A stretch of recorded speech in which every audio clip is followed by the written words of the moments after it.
Hey everybody, welcome to What the Flick, continuing our look at Season 2 of The Americans. Robert Abele, Alonso Duralde, Episode 7, Arpanet. I thought it was called Squeeze Your Anus. Yeah, that's that was my takeaway.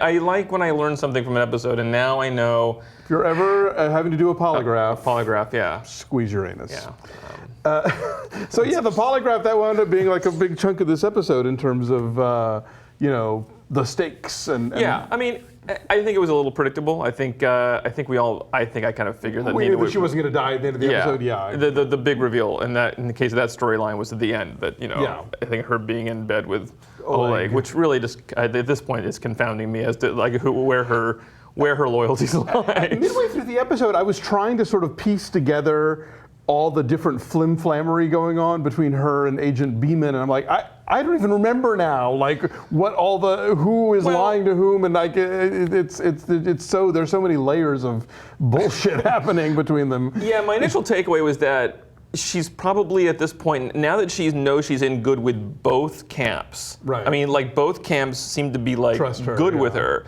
She's kind of like, I'm just gonna like see how long I can play both camps. Sure. I was also reminded of that part from the play 6 Degrees of Separation, where the grifter, when he's caught in bed, he says, I was feeling really good. I like to add sex to when I'm feeling good. Oh. And I think she was just adding sex to feeling good that she passed the lie detector test, I think, and it just happened to be with Oleg, but well, who's a handsome, strapping Russian, and the way he talked to Nina and walked her through it. I mean, not that you're starting to like him more, but he seems like he's not just looking out for himself. He's actually a team player a little more. Yeah. And once a man tells you squeeze your anus, you pretty much. And once a man tells you that he likes call and response gospel music, I like a person who likes call and response gospel music. So yeah, that was sort of the bulk of the episode. Then the other big story being Phillip breaking into the first internet 1.0 basically. Yes. I think it's funny that we've gotten so used to movies where people have to go in and take things from computers, just sticking a flash drive in. This is back when you had to really hook up a whole computer to get stuff from another computer. Yeah, that was kind of funny, I thought. I'm glad they resisted the temptation to do a lot of the horseless carriage, that'll never work. That kind of period joke. About the internet, that's never going to amount to a thing. Yeah. Like they actually acknowledge that yes, this is the future. This is going to be a big deal later. I like the scene where he's pretending to be the reporter and learning exactly what the future is. Yeah. And I thought Matthew Reeves really handled like trying to grasp what it was, but not kind of getting it, but not really getting it. I thought he did that pretty well. X's and O's on a highway? I don't know what.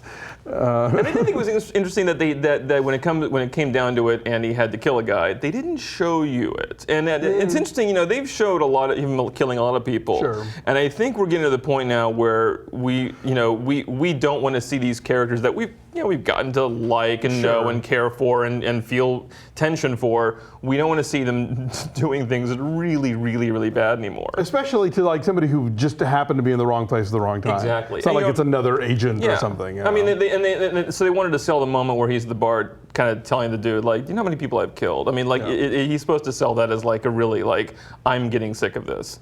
A little bit. Yeah. And also, like, could you maybe take this a little seriously? I'd say to kill a guy. Yeah. No, that was a really great scene, I thought. Oh, yeah, no question. There's also the whole issue of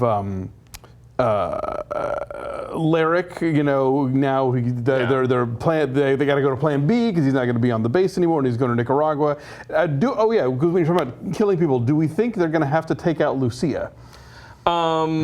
I think they're considering that as an option, but I mean, I don't know how can they take out a fellow agent can they make that decision on their own? I mean, I'm sure they have a lot of ways to make it look like an accident. Right, exactly. But I did like that. I did like that Phillip had to go like, well, it sounds like somebody I know. Like when Elizabeth was telling him, oh my God, she wants to like kill him. He's like, well, it sounds hothead sounds like somebody I know. No, I mean, this part of this episode felt a little like a transition episode, like a mid-season like.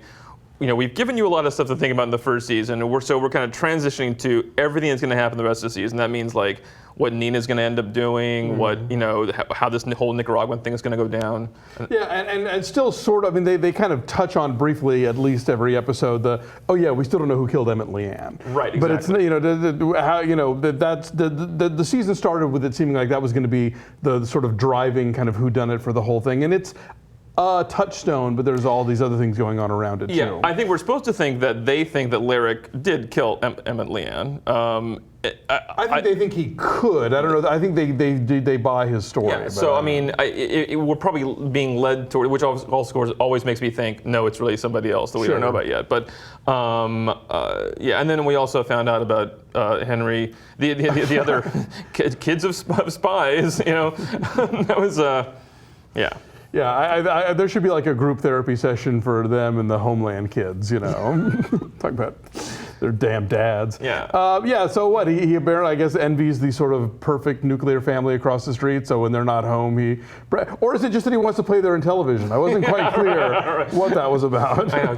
I was so grateful to get something 80s like in this episode. You really want that? No, you got big clunky Arpanet. What else do you want? That's true. And also, songs don't count either. That's too easy. Songs don't count. I mean, it was but so that was good. Yeah. So merrily we roll along. We got what, 6 more this season? That was 7. I forget if they're a 12 or 13 episode show. They might be 13. We're in the back half in any event. So stick around. We'll be back next time. Thanks.